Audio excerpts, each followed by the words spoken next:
And our panel is here in the arena: CNN political commentator, Republican strategist, and pollster Kristen Soltis-Anderson, CNN contributor, New York Times journalist and podcast host Lulu Garcia-Navarro, Democratic strategist Adrian Elrod, and the former chief of staff to Vice President Mike Pence, Marc Short.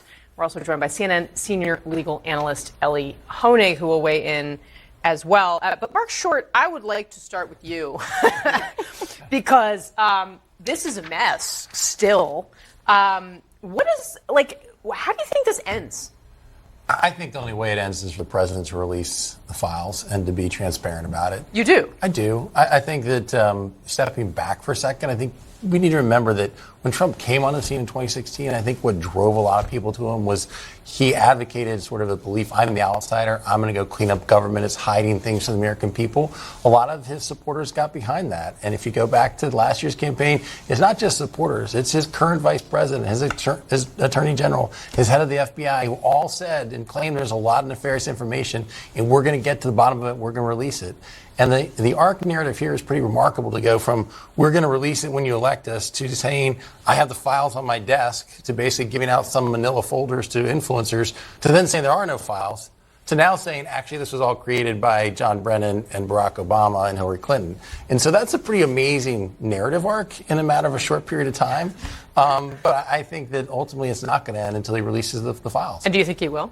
I think ultimately he'll be pressured into doing it because I think that people will demand the transparency. What do you think, Kristen? You've seen some of this data. Have you started polling on Epstein yet? Because I know initially you were all taken a little bit by surprise, but now it's something that everyone is talking about. Well, yeah, I mean, initially this was the sort of story where I thought this is getting a lot of chatter in political circles, and it's not that it's not important. One, because the gravity of what is alleged and in terms of Epstein's victims is very serious, but also you know, even if it is only 5% of America, if it's a very, very, very loud and vocal and politically influential 5% of America that makes this number one issue, it's worth talking about. But I do think this is somewhat broken out of containment. You know, normally someone in my position says, well, the number one issue is cost of living. People think things are getting too expensive. And Congress is right to focus on that rather than focusing on the Epstein files. But it has become something that people who are not super plugged into political news do seem to be more tuned into. And that makes this harder to sort of put the toothpaste back in the tube. Yeah, and I think what we're seeing is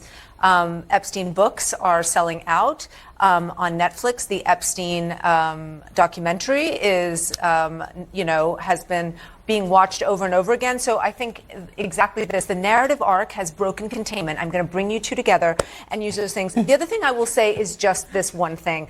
As we were speaking, the Associated Press just sent a news alert saying that the FBI miraculously is just handing out all these files on the murder of Martin Luther King Jr. And so, suspicious timing. I mean, that's all I'm going to say. I'm sure it's very welcome, but strange that the FBI would be releasing those files at this particular moment, isn't it? Well, and of course, Adrian Elrod, there was the reporting over the weekend that the FBI was basically told to scrub Epstein files. Kristen Holmes, for mentions of President Trump. Kristen Holmes reported a little bit on that. Caroline Leavitt was pressed there. I mean, it is, to Mark's point, I mean, Democrats have obviously spent a lot of time thinking about why is it that Donald Trump has so much appeal to people. Mm-hmm. And this idea that it's almost as though it's the one instance where in the us versus them that President Trump has created, Trump is not an us, he is a them. That's correct. And I mean, that is why we talked about this on your show, I think, last week. I've been kind of amazed by this because, yes, it has been a priority of the MAGA base for a long time to release these files. Donald Trump is their hero, but they are willing to let that sort of take a back seat if he is implicated in any way, shape, or form when these files are released. They're willing to, let his reputation be tainted if there's something negative in these files. That's the one thing that I found very interesting. But look, the bottom line is they've lost control of the narrative. This has become a giant mess. I mean, Donald Trump effectively controls the DOJ, he controls the FBI, because he put his own people in there who've made it very clear their loyalty is to him. So if they don't release the files, it looks like Donald Trump is, not releasing the files. There's no daylight. It's not like a Joe Biden versus Merrick Garland separation of powers. This is essentially Donald Trump's DOJ. So it's up to him whether or not the files are released. And I just don't understand why they haven't been. I mean, I really, truly don't understand at this point what they're saying is supposed to be happening. Is it under audit and his tax returns from, multiple years? Like, what is the reason that this Well, if you talk hasn't to Andy happened? McCabe, it's that there are plenty of names in there of people who may or may not be implicated. Oh, I But I understand do take your overall point. Marc Short, I mean, the bottom line here and the reason why this is an us versus them conundrum for Donald Trump is that he and Epstein spent a ton of time together, right? I mean, that obviously the information came out Friday. We're now getting reports that they've barred the Wall Street Journal from the White House press pool today over that story in the Journal putting out this, birthday card. There are, pictures of him and Melania and Epstein and Ghislaine Maxwell, the fixer. This was a story, in the New York Times. They dug into this and they called it the headline, Inside the Long Friendship Between Trump and Epstein. And they're writing about this property. It's a French mansion in Florida. The two hyper-competitive men each had their lawyers bid on it. Trump came out ahead. There's little public record of the two men interacting after that. So they apparently had a break about this. But then Mr. Trump later told associates he had another reason for breaking for Mr. Epstein around that time. His longtime friend, he'd said, acted inappropriately to the daughter of a member of Mar-a-Lago. And Mr. Trump felt compelled to bar him from the club. So it's not only does Trump spend all his time associating with him, but then he knows what's going on and doesn't really say anything about it. Well, Kasie, you'll be glad to know that thankfully I can't testify to how much time the two of them spent together.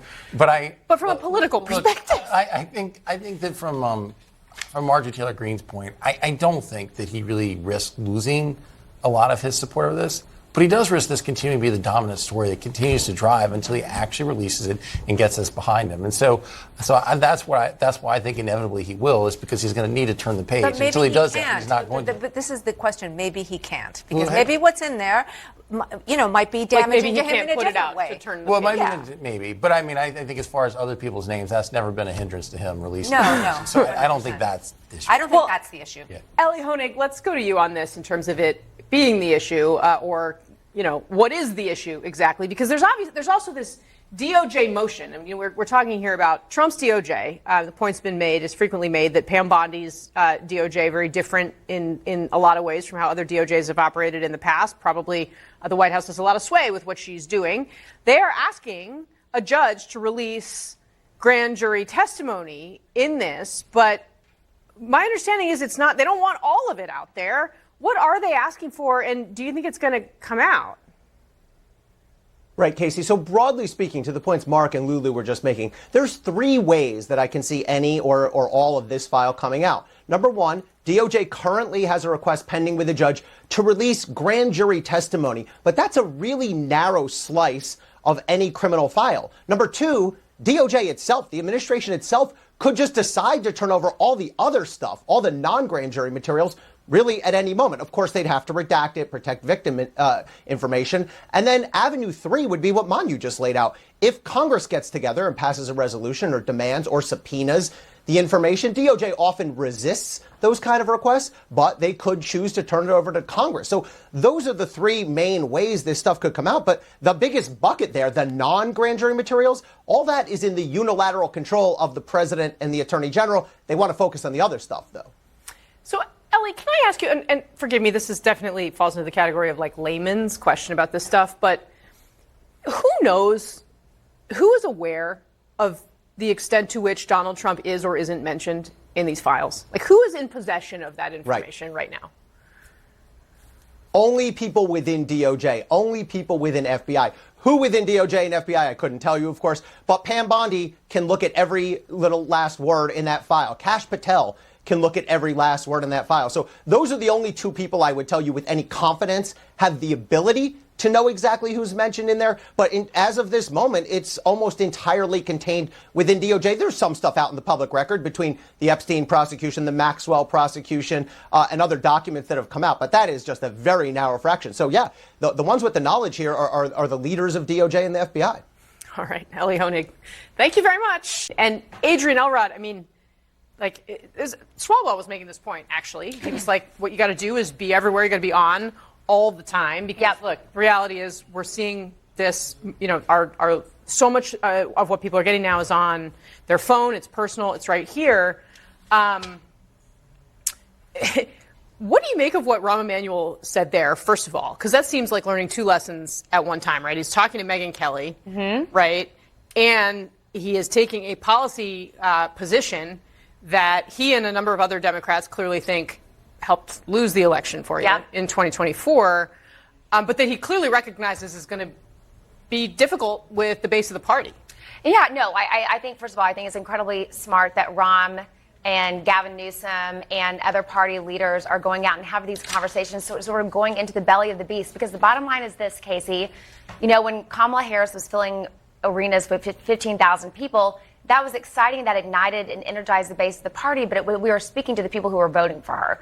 If we're going to win back voters, if we're going to narrow that gap between the 1.5% of Americans that decided this election ultimately in the national vote, that was the divide between Donald Trump and Kamala Harris, we have to go into the belly of the beast and start having these conversations. And Megyn Kelly's audience reaches a whole different audience than watching a show on MSNBC or talking to a more progressive podcast. So I think it's incredibly smart. I think it's very necessary. And I think, again, if we're going to go try to get back some of these working class voters, I bet there's some Democrats out there who listen to Megyn Kelly's show. I bet there are some moderate independent voters that are tuning into the Joe Rogan podcast. I know that there is for a fact. So we have to go out there and have these conversations. And I applaud Rahm. I applaud Gavin Newsom. I applaud other people in the party who are doing that. Marc, you look like you're itching to jump in on this. I don't question Adrian's diagnosis for the Democrat Party needs, but I still think to this day that I don't think the Trump campaign gets enough credit for actually targeting young male voters who are unlikely to vote. I think the country was pretty divided, and there were pretty much camps between Trump and anti-Trump. But I think that they did a very effective job in going and finding people who are listening to these podcasts who are not traditional voters. And I was skeptical that there was actually that large of an audience for it, but they found it and they turned them out. And I think they deserve a lot of credit for that. Hey, can I say something really quickly? I completely agree with you, Marc. I mean, we call those sporadic voters, voters who don't necessarily turn out in other elections except for presidentials. A lot of the people that voted for Trump this last election were first-time new voters. And we cannot take those for granted. Those are young men, in particular, that you're talking about, college-age students, 18 to 25 years old. We cannot take them for granted. We can't just put them off to the side and say, we're going to try to make up for that by getting more Latino voters back. We have to figure out how to communicate with them. And that is exactly why going on these podcasts, meeting voters where they are, is an important first step. Can I just say, as the resident podcaster at the table, I'm all for this. Yay, podcasting. Come on. On my show, The Interview, all podcasts are great. I haven't been invited. The thing about this, though, is as follows. You also need someone who excites people. It's not just about flooding the zone. It's not just about going and sitting down with, anyone who will take you. It is about actually having a message that resonates, connecting with, knowing who you're trying to connect with, and figuring out what you stand for. And so, that I think is what everyone's looking at when they're looking at all these Democrats going out and auditioning on all these podcasts. Because at the end of the day, voters aren't stupid.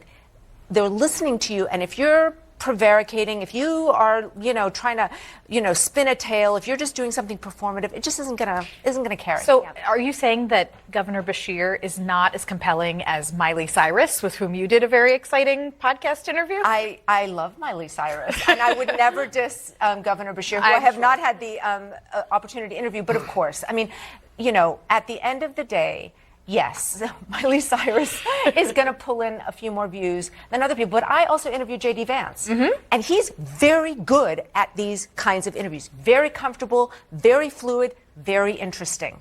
And so this is the thing. It isn't about a celebrity versus a politician. It's about which politician can bring a little bit of celebrity. But I also think the political versus non-political dynamic is important because, I'm so glad these folks are going on. We called them right-wing podcasts in the Chiron here, right? But what I really think people need to do is be going on podcasts that aren't political at all. Yeah. Not just right-wing, left-wing, because really what you're doing there, I think a lot about when Gavin Newsom went and was debating Ron DeSantis and I believe Fox News. And the idea there, I don't know if it was for Gavin Newsom to win over a bunch of Fox viewers, but rather to show I can go into the lion's den and win. And so to the extent that that's your goal, that's fair. But I also think a lot of these voters who are the detached from the process, maybe I don't like either party, they're not listening to right-wing or left-wing podcasts. So you've got to be where people are at. Right-wing podcasts, I don't know how many actual Democratic primary voters are there, but there are lots of other places you can find them besides traditional media. Including Joe Rogan, which was mentioned as well. All right. All right, we're going to turn back to politics now. Homeland Security Secretary Kristi Noem is blaming New York Mayor Eric Adams and, quote, sanctuary city policies for the shooting of an off-duty Customs and Border Protection officer in an apparent robbery gone wrong. A person of interest was taken into custody and identified as Miguel Mora, an undocumented immigrant who entered the country illegally in 2023 with an extensive criminal history, including accusations of domestic violence and felony assault. Miguel Francisco Moro Nunez and has a rap sheet that is a mile long. And there's absolutely zero reason that someone who is scum of the earth like this should be running loose on the streets of New York City. All right, the injured CBP officer was not in his uniform at the time of the shooting and is in stable condition. There's no indication at this time that he was targeted because of his employment, according to the NYPD. Our panel is back here. Lulu, this, again, we're underscoring, there does not seem to be a situation here where this person was targeted because of the job that he did. But obviously, this crime has occurred in a context that is extraordinarily heightened. And the tension around all of this is so incredibly high. And you could see Kristi Noem focusing in on that. Yeah, I mean, this is a terrible thing that has occurred. This man should obviously never have been out on the streets. I think he was taken into custody and released about 4 different times. And this is the point that I think the administration makes, and I think this is a point, by the way, that resonates with regular Americans, which is, how did this person get into the country, and then how did this person remain in the country? And so they're talking about sanctuary cities. They say this is, a perfect example of why sanctuary cities don't work, and they're vowing to put more people on the streets. So it's a terrible thing, and absolutely, I think the context is bigger. I think what we're seeing is one incident, and the administration taking actions that a lot of people in this country are now very worried about. I mean, polling is showing that where Donald Trump was positive on immigration, now most of the country is against his immigration policies, and that is not because of the terrible actions of this particular man, but because of things that are happening, for example, in detention centers in Florida. Human Rights Watch just came out with a report that has shown terrible conditions in these places, and so people are uncomfortable with the manner in which this is being done. Let's look at some of that polling, because we can put up our CNN polling, which is kind of like with like. Compared February, 45% of Americans in February said that the president's deportation policy at that point had gone too far. Now, remember, he was sworn in on January 20th, okay? So you're seeing some of our natural political divide. But what's interesting is the change since then, a 10% swing, which when Kristen Soltis Anderson, we think about elections, is an enormous change. It is. And I think there's a couple of things going on here. First, when people perceive that the border is in crisis, they're much more willing to say, I will accept the administration doing things that might otherwise make me a little queasy because we've got to get the situation under control. And so in some sense, because we've now seen a really significant decline in things like border crossings, et cetera, there's now the pendulum swinging to where there is no longer a sense of heightened concern that there's a crisis. People say, well, Trump is in charge. He seems to be getting his arms around this. Now my appetite for the more extreme measures is starting to go down. And people really do differentiate between folks who may have broken the law by virtue of how they're in this country to begin with, and those who have broken the law in other ways in addition to that. And there is this good versus bad guy type sense. Hey, this is a bad guy. I'm okay with him being deported, and I don't care much about his rights, would sort of be what your average voter might say. But that's not the same as some of these more sympathetic cases that are also grabbing headlines. Well, and I mean, Marc Short, it does seem to be a difference, too, between, I mean, the president has an argument to make on the border, right? That under President Biden, there were however many border crossings a day. Trump wins the election, gets sworn in, they drop dramatically. Now, I mean, we can certainly discuss why that is, but clearly people stopped wanting to come or stopped trying to in the face of the president's border policies. But that's distinct from deportation policies as well. And we've seen them do, the question has always been, okay, what are you going to do after you get all of the criminals? I mean, this is also evidence, by the way, that, they're sweeping up people who are working at Home Depot, and yet they still haven't been able to catch a guy like this. I don't know how really distinct they are, Kasie. I think the reality is the president's team believes that the coverage on many of the deportations helps to discourage people from trying to get in the country in the first place. And so in many cases it is part of their strategy to help get the border crossings down. I think it was one of the central reasons he was elected in 2024 was for return to the policies that help secure the border.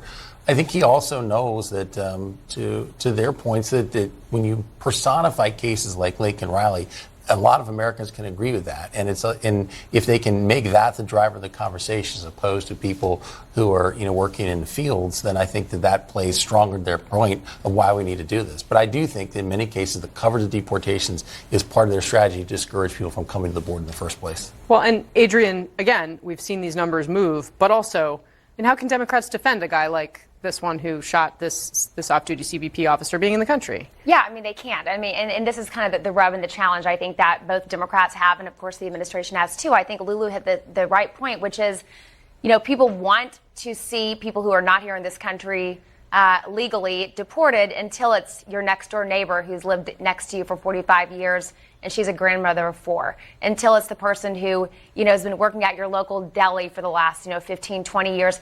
People who are contributing to their community in a very positive way. When you start to go after them, I mean, there were reports that they were sending ICE agents, undercover ICE agents, into fancy, neighborhood parks in Washington, D.C. and trying to round up nannies. I mean, that turns people off, and that is not an effective strategy. There were some questions about what that was, having been on the receiving end of some of that particular information. I'm not sure it was what you're outlining. It certainly not what CNN reported. But it's still the rumor mill. But I can understand why, yes, there's a certain amount of fear, shall we say. Yes, exactly.